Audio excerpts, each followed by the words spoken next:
എല്ലാവർക്കും നമസ്കാരം. ലിബറൽ റെസ്പോൺസിലേക്ക് എല്ലാവർക്കും സ്വാഗതം. പണ്ട് ഉത്തരം മധുരാപുരിക്കടുത്ത് വാസവദത്ത എന്നൊരു വേശ്യ ഉണ്ടായിരുന്നു. അവൾക്ക് അവിടെ ഉണ്ടായിരുന്ന ഒരു ഉപഗുപ്തൻ എന്ന ഒരു ബുദ്ധ സന്യാസിയോട് വളരെ കാമം തോന്നി.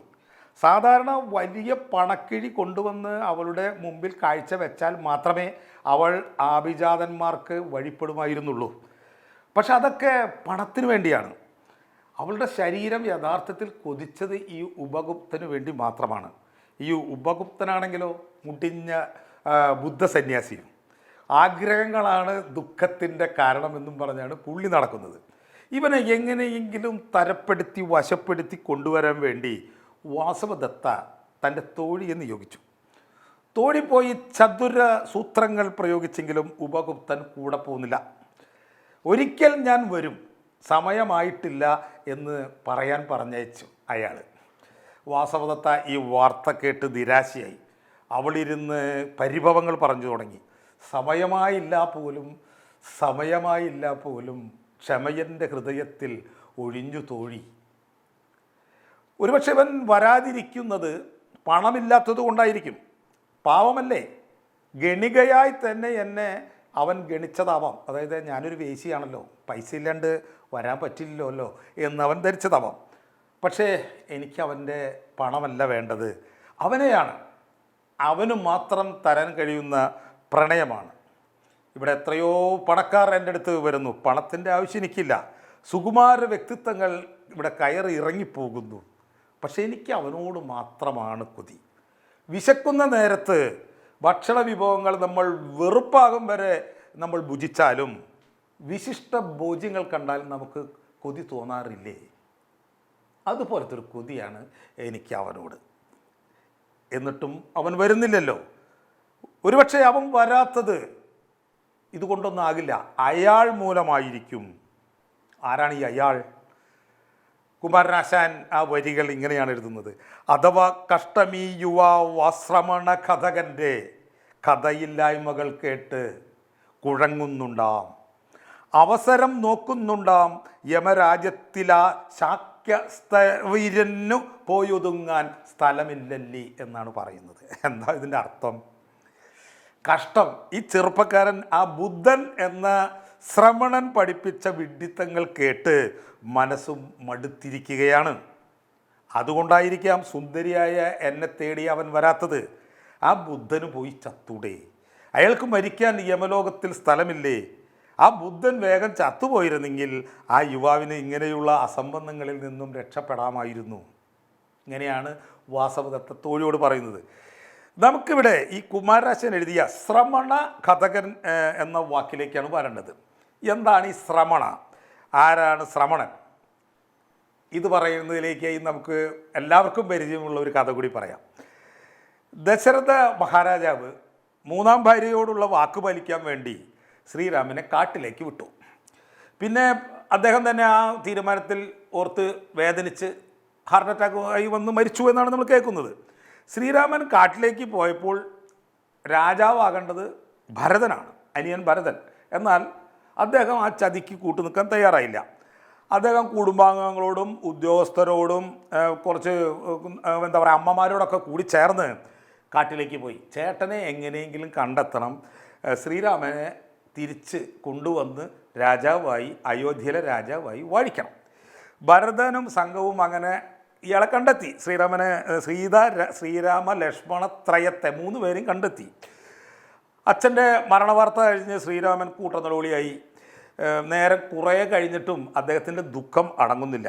ആ സമയം ദശരഥ മഹാരാജ ഉള്ള കാലത്ത് തന്നെ അവിടെ ബ്യൂറോക്രാറ്റായിട്ട് വർക്ക് ചെയ്യുന്ന ജബാലി എന്ന ഒരു ഉദ്യോഗസ്ഥൻ രാമനെ, വളരെ സീനിയറാണ് അദ്ദേഹം ശ്രീരാമനെ ഉപദേശിക്കാൻ തുടങ്ങി. ജബാലി എന്ത് ഉപദേശിച്ചിട്ടും ശ്രീരാമന് ദുഃഖം അടങ്ങുന്നില്ല. അയാൾ തിരിച്ചു വരാൻ കൂട്ടാക്കുന്നില്ല. ഈ ശബദം അച്ഛൻ അമ്മയ്ക്ക് കൊടുത്ത വാക്ക്, അച്ഛന് ഞാൻ കൊടുത്ത വാക്ക് എന്നൊക്കെ പറഞ്ഞ് ശ്രീരാമൻ കാട്ടിൽ നിന്ന് വരാൻ തയ്യാറാകുന്നില്ല. അവസാനം ശ്രീരാമൻ പറയുന്നൊരു വാചകമുണ്ട്. അത് നമുക്ക് വാൽമീകി രാമായണം 109 സർഗം 8ാം ശ്ലോകത്തിൽ ഇങ്ങനെ കേൾക്കാം. കേന സ്വർഗം അഹം ആപ്നൂയാം എന്നാണ് ശ്രീരാമൻ ജബാലിയോട് തീർത്ത് പറയുന്നത്. എന്താ അതിൻ്റെ അർത്ഥം? എനിക്ക് എങ്ങനെ സ്വർഗത്തിൽ പോകാൻ പറ്റും? അച്ഛന് കൊടുത്ത വാക്ക് പാലിക്കാതിരുന്നാൽ ഞാൻ എങ്ങനെ സ്വർഗത്തിലെത്തുമെന്നാണ് ചോദിക്കുന്നത്. അതായത് 14 വർഷം വനവാസം എന്ന് പറയുന്ന ഒരു സംഭവം ഏറ്റെടുത്ത ഒരു പ്രതിജ്ഞയാണ്. ആ പ്രതിജ്ഞ ലംഘിച്ചാൽ ഞാൻ എങ്ങനെയാണ് സ്വർഗത്തിലെത്തുക എന്നാണ് ജബാലിയോട് ശ്രീരാമൻ ചോദിക്കുന്നത്. അപ്പോൾ ഈ ജബാലി ശ്രീരാമനോട് പറയാണ്, അച്ഛൻ എന്നത് വെറും വിത്താണ്. ബീജസംയോഗം വഴി ആർക്കും കുട്ടിയുണ്ടാകും. മരിച്ചവർ മരിച്ചു. മരിച്ചവർക്ക് വേണ്ടി ബലിയിട്ടിട്ടും ഉരുട്ടി വെച്ചിട്ടും ഒരു കാര്യവുമില്ല. അതിൻ്റെ പേരിൽ കുറേ ശബ്ദങ്ങളും പറഞ്ഞിരിക്കരുത്. ശ്രീരാമ, നിന്നെ അയോധ്യ വിളിക്കുന്നു എന്ന് പറഞ്ഞു. തുടരെ ശ്രീരാമന് ഭയങ്കരമായി കലി കയറി. അദ്ദേഹം ഇങ്ങനെ പ്രതിവചിച്ചതായി വാൽമീകി രാമായണത്തിൽ കാണുന്നു. യഥാഹി ചോരാസ തഥാഹി ബുദ്ധ തഥാഗതം നാസ്തിക മാത്ര വിധി. തഥാഗതനെ നാസ്തികൻ എന്നറിയുക. ബുദ്ധൻ്റെ പിന്നാലെ പോയവൻ നാസ്തികനാണ്, ബുദ്ധനോ കള്ളനും. അയാളുടെ കൂടെ കൂടിയ അല്ലെങ്കിൽ അയാൾ പറയുന്ന വാചകങ്ങൾ പറയുന്ന ജബാലി, നീ കള്ളത്തരം പറയരുത്. ഇവിടെ വാൽമീകി ഉപയോഗിച്ച 3 വാക്കുകൾ തഥാഗതൻ, ബുദ്ധൻ, നാസ്തികൻ. എന്താണ് ഈ തഥാഗതൻ? യഥാർത്ഥമായ വസ്തുതയെ അറിഞ്ഞവൻ അല്ലെങ്കിൽ സത്യത്തിൽ എത്തിയവൻ എന്നാണ് ഈ തഥാഗതൻ എന്ന വാക്കിൻ്റെ അർത്ഥം, ശരിയായ അർത്ഥം. പക്ഷേ ബുദ്ധനെ സൂചിപ്പിക്കാനാണ്, വിശേഷിപ്പിക്കാനാണ് ഈ വാക്ക് ഇവിടെ ഉപയോഗിച്ചിട്ടുള്ളത്. ശ്രമണൻ എന്ന വാക്ക് നമ്മൾ മുമ്പ് കണ്ടതും ഇദ്ദേഹത്തെ, അതായത് ബുദ്ധനെ വിശേഷിപ്പിക്കാൻ വേണ്ടിയാണെന്നുള്ളത് നമ്മൾ ആദ്യത്തെ കഥയിൽ പറഞ്ഞു. ഇനി നമുക്ക് നാസ്തികൻ, അത് നമ്മളിപ്പോഴും നമ്മുടെ നാട്ടിൽ ആളുകൾ പറയുന്ന ഒരു വാക്കാണ്. അപ്പോൾ ആരാണ് ഈ നാസ്തികൻ?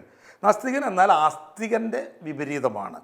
വേദങ്ങൾ സത്യമാണെന്നും അതാണ് യഥാർത്ഥ പ്രമാണം എന്നും പറയുന്ന ആളാണ് ആസ്തികൻ. ആ വേദങ്ങളെ പ്രമാണമായി അംഗീകരിക്കാത്ത ആളുകളാണ് നാസ്തികർ. മനുസ്മൃതി പറയുന്നത് വേദങ്ങളെ നിന്ദിക്കുന്നവനോ നിഷേധിക്കുന്നവനോ ആണ് നാസ്തികൻ എന്നാണ്. അടുത്തതായി വാൽമീകി ഉപയോഗിക്കുന്ന വാക്കാണ് ബുദ്ധൻ. ബുദ്ധൻ ആരാണ്? ബുദ്ധൻ എന്നത് 2400 കൊല്ലം മുമ്പ് ഇവിടെ ജീവിച്ചിരുന്ന വ്യക്തിയാണ്. 2580 കൊല്ലം മുമ്പാണ് എന്ന് പറയുന്ന ആളുകളുണ്ട്. ബുദ്ധൻ എന്ന പേര് രാമായണത്തിൽ ശ്രീരാമൻ ഉച്ചരിക്കുന്ന നിലയ്ക്ക് അല്ലെങ്കിൽ അദ്ദേഹത്തെ കുറ്റപ്പെടുത്തുന്ന നിലയ്ക്ക് ഉറപ്പായിട്ടും ബുദ്ധന് ശേഷമാണല്ലോ ശ്രീരാമൻ ഉണ്ടാകേണ്ടത്. അപ്പോൾ രാമായണത്തിൻ്റെ പ്രായം എത്രയായിരിക്കും? മാക്സിമം 2500 വർഷത്തെ പഴക്കമേ രാമായണത്തിൽ കാണാൻ വഴിയുള്ളൂ. ചിലരൊക്കെ പറയുന്നത് അത് യുഗങ്ങൾക്ക് മുമ്പ് എഴുതപ്പെട്ടതാണ് എന്നൊക്കെയാണ്. അത് അവരുടെ ഒരു വിശ്വാസം. പക്ഷേ രാമായണം മര്യാദയ്ക്ക് വായിക്കുന്നവർക്ക് ഈ ഭാഗം കണ്ടെത്താൻ കഴിയും. വാൽമീകി രാമായണം വായിക്കുന്നവർക്ക് എന്ന് ഞാൻ പ്രത്യേകിച്ച് പറയുന്നു, ഇങ്ങനെ ഒരു വാചകമുണ്ട്. അങ്ങനെ ലോജിക്കുള്ള മനുഷ്യർക്കൊക്കെ ഇത് മനസ്സിലാവും. ഇനി നമുക്ക് നമ്മൾ ഉദ്ദേശിച്ച കാര്യത്തിലേക്ക് വരാം. വാസവദത്ത പറഞ്ഞ ശ്രമണൻ, ശ്രീരാമൻ കുറ്റപ്പെടുത്തിയ നാസ്തികൻ, ഇതൊക്കെ ആരാണ്? ഇവരൊക്കെ ആരാണ്? ഒപ്പം തന്നെ ചില വാക്കുകളും കൂടിയുണ്ട്. ലോകായതം, അതുപോലെ ചാർവാകം. ഇതൊക്കെ എന്താ സംഭവം? ആദ്യം ശ്രമണനിൽ നിന്ന് തുടങ്ങാം. ആരാണ് ശ്രമണൻ? ശ്രമണൻ എന്ന് പറഞ്ഞാൽ ശ്രമിക്കുന്നവൻ എന്ന് മാത്രമാണ് അർത്ഥം. എന്തിനു വേണ്ടിയാണ് അയാൾ ശ്രമിക്കുന്നത്? അയാൾ ശ്രമിക്കുന്നത് ആത്മനിയന്ത്രണത്തിന് വേണ്ടിയാണ്. ആത്മനിയന്ത്രണത്തിന് വേണ്ടി ഇപ്പോൾ ശ്രമണന്മാർ മാത്രമല്ലല്ലോ ശ്രമിക്കുന്നത്. ബ്രാഹ്മണ മാർഗത്തിലൂടെ പോകുന്ന വേദ പണ്ഡിതന്മാർ അല്ലെങ്കിൽ ഉപനിഷത്ത് ചിന്തകന്മാരൊക്കെ ഈ മുതലിന് വേണ്ടിയാണ് എല്ലാവരും നടക്കുന്നത്. എന്തിന്? ആത്മനിയന്ത്രണത്തിന്. എന്നിട്ടും എന്തുകൊണ്ട് ഈ ഉപനിഷത്ത് ചിന്തകരെ, ശങ്കരാചാര്യ പോലുള്ളവരെ നമ്മൾ ശ്രമണർ എന്ന് വിളിക്കാറില്ല? എന്തുകൊണ്ട് വിളിക്കുന്നില്ല? അതിനൊരു പ്രത്യേക കാരണം ഉണ്ട്. അത് നമുക്കൊന്ന് ഡീറ്റെയിൽ ആയിട്ട് പറയാം. വേദസാഹിത്യം വികസിച്ചപ്പോൾ അതിനൊപ്പം ആത്മനിയന്ത്രണത്തിനുള്ള മാർഗങ്ങൾ തേടുന്ന സന്യാസിമാരും ഉണ്ടായി. അപ്പോൾ വേദസാഹിത്യത്തിൻ്റെ വികാസം എന്താണ് എന്ന് നമ്മൾ പരിശോധിക്കണം. 4 രീതിയിലാണ് ഈ വേദസാഹിത്യം ഇവിടെ വികസിച്ചിട്ടുള്ളത്. എല്ലാവർക്കും അറിയാവുന്ന വാക്കുകൾ തന്നെയാണ്. ഒന്ന്, സംഹിതകൾ. ആദ്യം, അതായത് ഋഗ്വേദം പോലുള്ള സംഭവങ്ങളെയാണ് നമ്മൾ ഈ സംഹിതകൾ, അതൊക്കെ ഏറ്റവും പഴയ സാഹിത്യങ്ങളാണ്. പിന്നെയാണ് ബ്രാഹ്മണങ്ങൾ ഉണ്ടായത്. യാഗങ്ങൾ, കർമ്മങ്ങൾ, ഇതൊക്കെയാണ് ഈ ബ്രാഹ്മണങ്ങൾ എന്ന് പറയുന്ന സെഷനിൽ വരുന്നത്. അടുത്തത് ആരണ്യകങ്ങളാണ്. ധ്യാനത്തിലേക്കുള്ളൊരു മാറ്റമാണ്. മറ്റത് യാഗവും ബലിയുമാണെങ്കിൽ ഇത് വേറൊരു ലൈനിലാണ്. അതായത് ആരണ്യത്തിൽ പോയി പഠിക്കുക. ഗൃഹസ്ഥ ജീവിതം വിട്ട് കാട്ടിൽ പോയ സന്യാസിമാർക്ക് അനുയോജ്യമായ പഠനങ്ങൾ എന്താണോ അതാണ് ആരണ്യകങ്ങൾ. നാലാമത്തേതാണ് നമ്മൾ ഈ പറയുന്ന വേദസാഹിത്യത്തിൻ്റെ ഏറ്റവും ഉയർന്ന ഘട്ടം എന്ന് പറയുന്ന ഉപനിഷത്തുകൾ. മുടിഞ്ഞ തത്വചിന്തയും ബ്രഹ്മവും ആത്മാവും ബോധവും ഒക്കെ അതിലാണ് ചർച്ച ചെയ്യുന്നത്. എന്നാൽ നമ്മൾ ഈ പറഞ്ഞ ശ്രമണർ ഈ വേദങ്ങൾ അംഗീകരിക്കുന്നില്ല.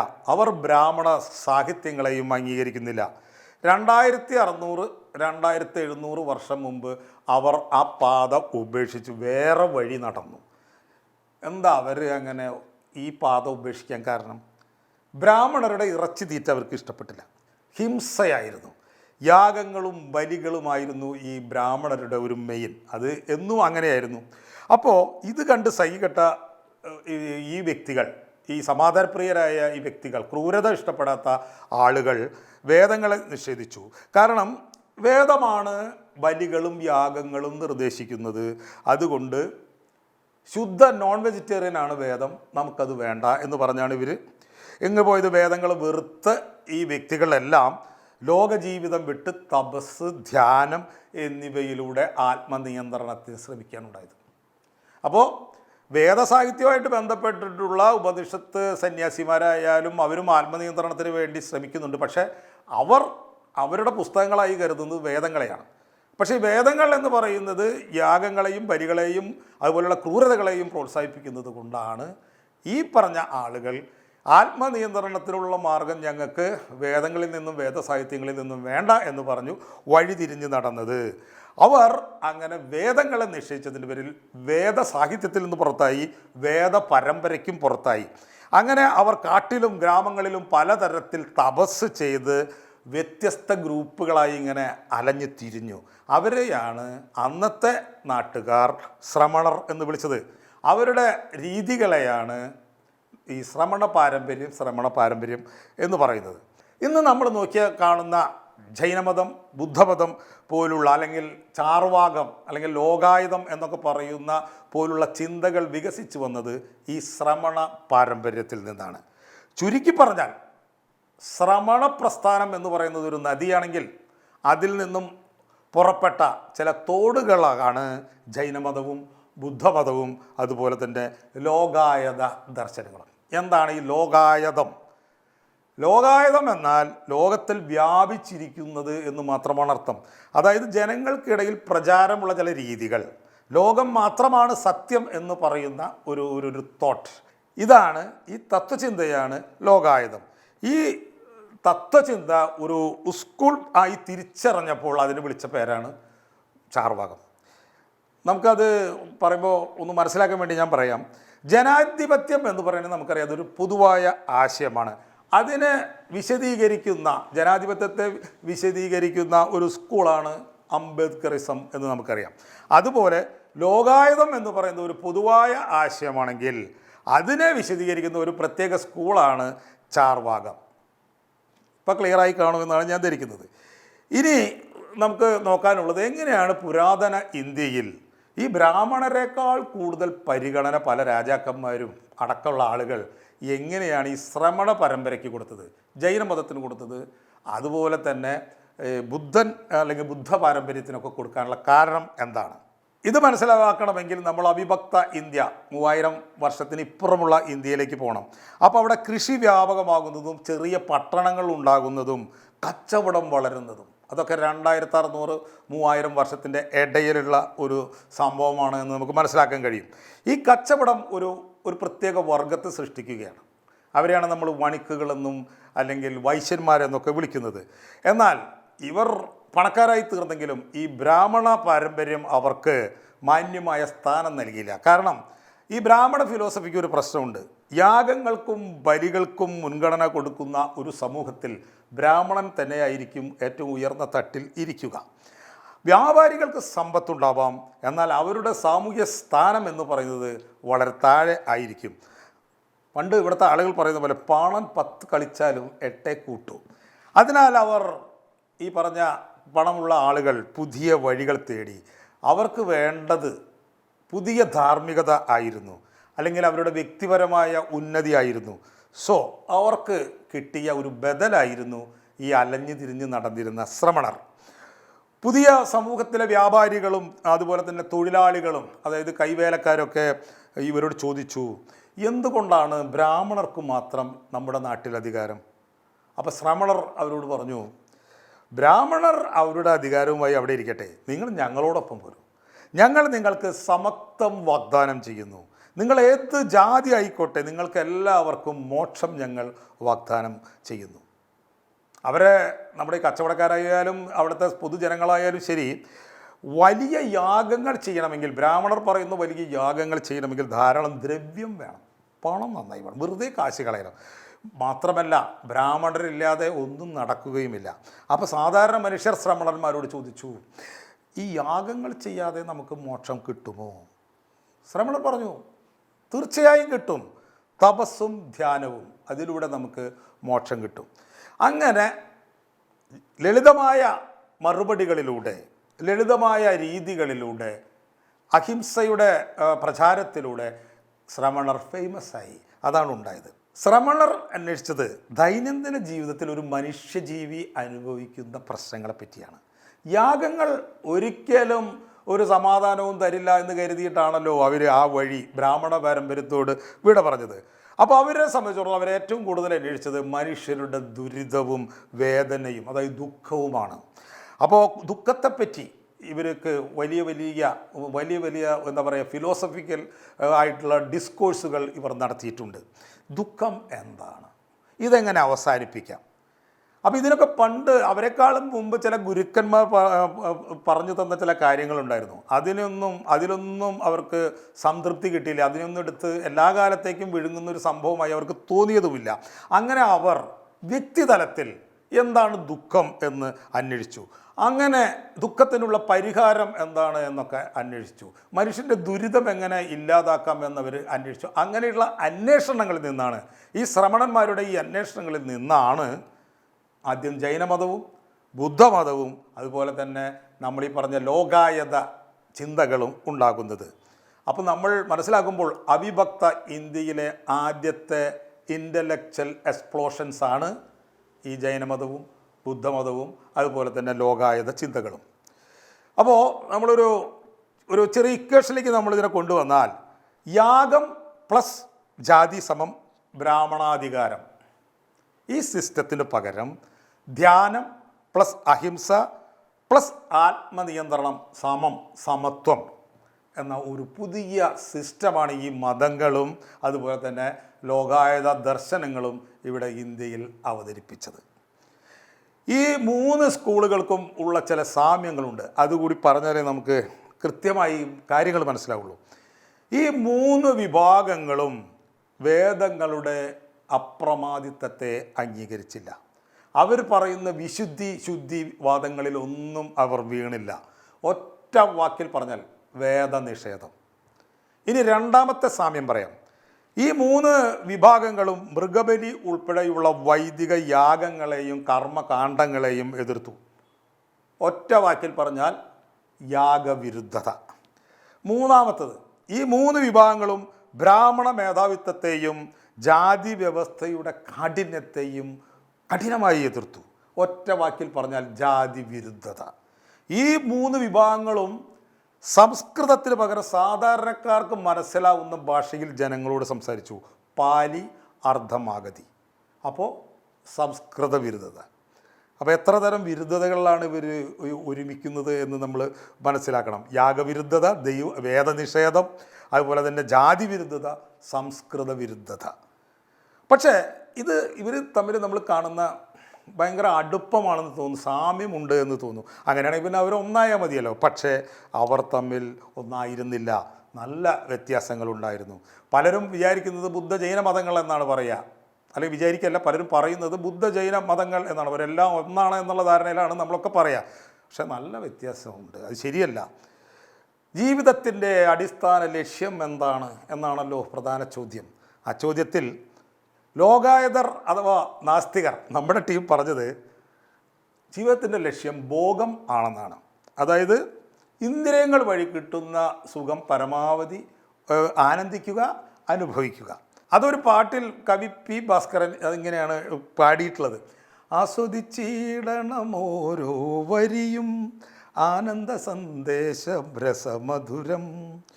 ഇന്നോ നാളെയോ വിളക്കു കെടും, പിന്നെയോ ശൂന്യമാം അന്ധകാരം എന്നാണ് അദ്ദേഹം എഴുതിയിട്ടുള്ളത്. അതായത് ഓരോ വരിയും ആസ്വദിച്ചിടണം എന്നുള്ള ഒരു ലൈനിലാണ് നാസ്തികർ അന്ന് പോയത്.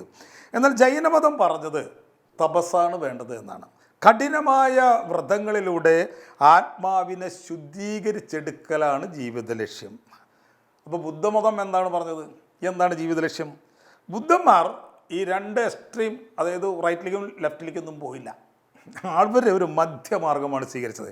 അവർ പറഞ്ഞു, മനസ്സിനെ നിയന്ത്രിച്ച് ദുഃഖത്തിൽ നിന്ന് മുക്തി നേടുകയാണ് ജീവിതത്തിൻ്റെ ലക്ഷ്യം. അപ്പോൾ ഇത് ജീവിതത്തിൻ്റെ ലക്ഷ്യം എന്താണ് എന്നുള്ളതിനെ സംബന്ധിച്ച് തന്നെ ഇവർക്ക് തർക്കങ്ങളുണ്ട്. ഇനി ഭക്ഷണ കാര്യങ്ങൾ, ഇതൊരു വലിയ സംഭവമാണ്, ഈ ഭക്ഷണം എന്ത് ചെയ്യണം എന്നുള്ളത്. ഭക്ഷണ കാര്യങ്ങളെ സംബന്ധിച്ചിടത്തോളം നാസ്തികർ പറഞ്ഞത് എന്ത് വേണമെങ്കിലും കഴിക്കാമെന്നാണ്. എന്നാൽ ജൈനന്മാർ അത് സംഭവിച്ചില്ല. അവർ പറഞ്ഞ് കഠിനമായ ഉപവാസങ്ങളാണ് വേണ്ടത്, പ്രാണിയെപ്പോലും കൊല്ലരുത്. ഈ ഒരു പ്രാണി അറിയാതെ വായിലേക്ക് പോയാലോ എന്നതുകൊണ്ട് നിങ്ങൾ വായ മൂടിക്കെട്ടി വേണം നടക്കാൻ എന്നാണ് അവർ പറഞ്ഞത്. ബുദ്ധന്മാരോ അവർ ഈ കാര്യത്തിലും ഒരു മധ്യമാർഗം സ്വീകരിച്ചു. അവർ പറഞ്ഞു മിതത്വം വേണം, കിട്ടിയത് മുഴുവൻ വാരി വലിച്ച് തിന്നരുത്, ജീവൻ നിലനിർത്താൻ വേണ്ടി മാത്രമാണ് മനുഷ്യർ ഭക്ഷണം കഴിക്കേണ്ടത്. മൂന്നാമത്തത് ശരീരത്തെപ്പറ്റി ഇവർക്ക് 3 പേർക്കും ഉള്ള തോട്ട്സ് നമുക്ക് പറയാം. ശരീരമായി ബന്ധപ്പെട്ട് നാസ്തികർ പറയാൻ സാധ്യതയുള്ള വാക്ക് നിങ്ങൾ ഊഹിച്ചിട്ടുണ്ടാവും. ശരീരത്തിന് എല്ലാ സുഖങ്ങളും കിട്ടണം എന്നാണ് നാസ്തികർ പറഞ്ഞത്. എന്നാൽ ജൈനമതം മനുഷ്യൻ്റെ ശത്രുവായാണ് ശരീരത്തെ കാണുന്നത്. ഇവിടെ നോട്ട് ചെയ്യണം നമ്മൾ. അതുകൊണ്ട് വ്രതങ്ങളിലൂടെ ശരീരത്തെ തപിപ്പിക്കണം എന്നവർ ഉപദേശിച്ചു. ബുദ്ധന്മാർ ഇവിടെയും മധ്യമാർഗമായി വന്നു. അവർ പറഞ്ഞു ശരീരത്തെ വ്രതെടുത്ത് കൂടുതൽ പീഡിപ്പിക്കരുത്, എന്നാൽ ശാരീരിക സുഖത്തിൽ ആസക്തനാകാനും പാടില്ല. ഇനി പണം, സമ്പത്ത്, ഇതിനെ സംബന്ധിച്ചുള്ള ഇവരുടെ ഒരു ഡിഫറൻസ് നമുക്ക് മനസ്സിലാക്കാം. സമ്പത്തിനെ പറ്റി നാസ്തികർ പറഞ്ഞത് സുഖജീവിതത്തിന് വേണ്ടിയാണ് സമ്പത്ത് എന്നാണ്.